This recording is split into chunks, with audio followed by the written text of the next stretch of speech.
ছেলেরা এবং সোনার টুকরো ছাত্রছাত্রীরা, তোমাদের উদ্দেশ্যে ভিডিওটা বানাইছি। তোমরা এমন শিক্ষিত যে একটা শিক্ষামন্ত্রীর বারবার নাম ধরে মিডিয়াতে বলা এবং বারবার তাকে অপমান করা, এটা কিন্তু ঠিক না। মানুষ ভুল করতে পারে, আর একজন মন্ত্রী ভুল করছে, এটাই কিন্তু ক্ষমার দৃষ্টিতে দেখা, এটা সকলের জন্য ভালো হবে। অন্যায় করতে পারে, আমি মানি অন্যায় করছে, কিন্তু তোমরা তো বারবার অন্যায় করে যাচ্ছ। শিক্ষামন্ত্রীকে বারবার নাম ধরে ডাকতেছ, শিক্ষামন্ত্রী মিলন মিলন, এটা তোমাদের কোন শিক্ষা? একটা মন্ত্রীকে বারবার নাম ধরে ডাকা আর একটা মন্ত্রীকে বারবার মিডিয়ার সামনে খারাপ কথা বলা,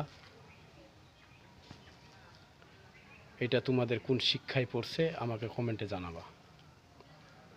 ঠিক আছে? এটা ঠিক না,